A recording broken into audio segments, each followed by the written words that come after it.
In many ways, the advent of modern praise and worship music has been wonderful.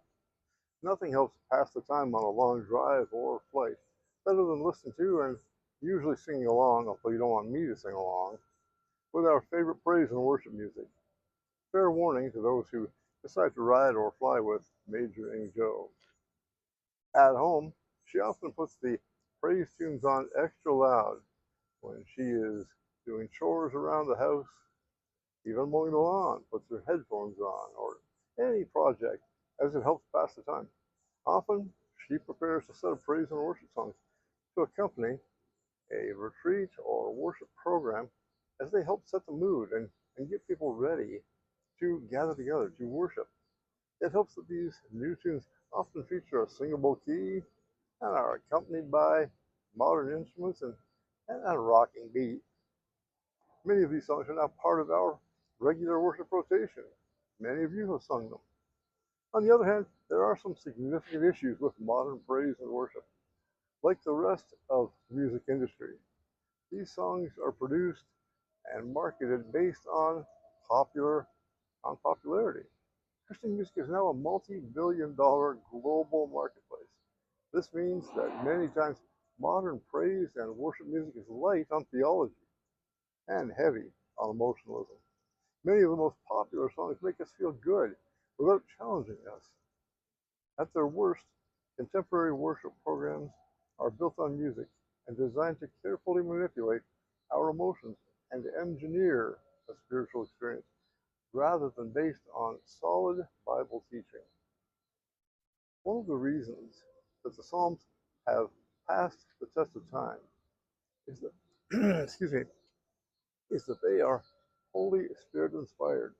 And unlike a lot of modern Christian music, they cover the whole range of human emotion.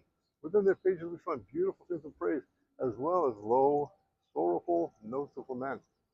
We discover wisdom and thanksgiving alongside psalms that might surprise us with their dark tones of judgment and calls for God's wrath and justice, hence the courthouse in the background.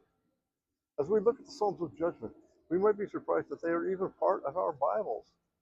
The author and theologian C.S. Lewis even argued that these Psalms should not be used by Christians. In his reflections of the Psalms, he called them terrible, contemptible, and full of vindictive hatred. That is, festering, gloating, undisguised.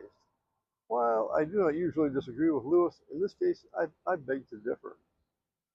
Verses 8 and 9 of Psalm 137 are brutal examples of what Lewis spoke of. They say, "O Babylon, you will be destroyed. Happy is the one who pays you back for what you have done to us." Here's the harsh one. "Happy is the one who takes your babies and smashes them against the rocks." Harsh, gory, unforgiving. These are not the kind of Bible verses we embroider on pillows, hang framed on the walls of our homes, or commit to memory. Perhaps we would prefer to ignore them.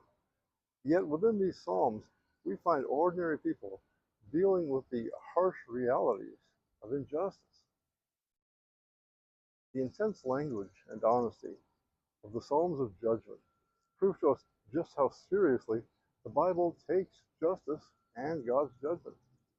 The disturbing imagery in these Psalms forces us to look deeply into the wounds that sin and injustice have caused in our world. We know of situations and people who fit the description of the wicked found in Psalm 109, verses 16 and 17a. "For he never thought of doing a kindness, but hounded to death the poor, and the needy, and the broken-hearted. He loved to pronounce a curse." These actions and attitudes are an affront to a holy and good God. We live in a world that is infected with sin. These Psalms name the injustice and evil in our world. Wicked rulers, Psalm 58. Liars, Psalm 59. Conspirators, Psalm 83. Those who take advantage of the poor, Psalm 109, and so on. In Psalm 137, when the Babylonians demanded songs of joy, the psalmist answers back that they cannot forget what has happened to their homeland and the destruction of God's temple. Instead, they sing in verse 5, "If I forget you, Jerusalem, may my right hand forget its skill." In the same way, we must remember and mourn the fact that our world still needs redemption.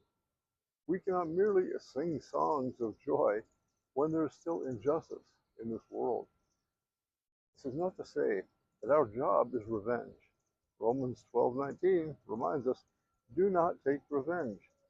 Excuse me. Do not take revenge, my dear friends, but leave room for God's wrath. For it is written, "It is mine to avenge. I will repay." When we look closely at the Psalms of Judgment, we notice that they are prayers for a holy and just God to act. Nowhere within these chapters do we find rationalizations for God's people to rise and take matters into their own hands. In fact, we find just the opposite. In the opening verses of Psalm 59, David prays, "Deliver me from my enemies, O God. Be my fortress against those who are attacking me. Deliver me from evildoers and save me from those who are after my blood." These Psalms are valuable reminders that justice is God's idea and judgment is God's job. We live in a time when secular humanism is embedded into our culture and even the way we think. In other words, we have been conditioned to believe that if we are smart enough, we will be able to figure out right from wrong, instead of affirming that justice is God's idea. Many now falsely claim that justice is the product of human logic. As a result of this faulty thinking, injustice has proliferated in our world. We live in a world where an estimated 26.6 million people are victims of human trafficking, and 1 in 4 of those victims are children. Over the last 30 years, economic and opportunity inequality in the world has increased to historic levels. This means that in almost every region of the world, the top 1% are wealthier than the bottom 90% combined. The Psalms of Judgment warn us that humans are not effective meters of justice. Psalm 58, first 2 verses. "Do you rulers indeed speak justly? Do you judge people with equity? No, in your heart you devise injustice, and your hands mete out violence on the earth." If we cannot effectively define and maintain justice, we also cannot be trusted to effectively judge.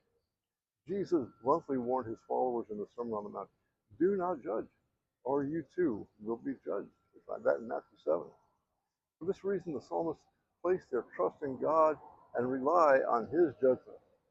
Our disobedience, our sin, corrupted this world. But like the child who is unable to revive a squashed butterfly, we are unable to put back together everything that we have broken. Oh, don't we wish we could?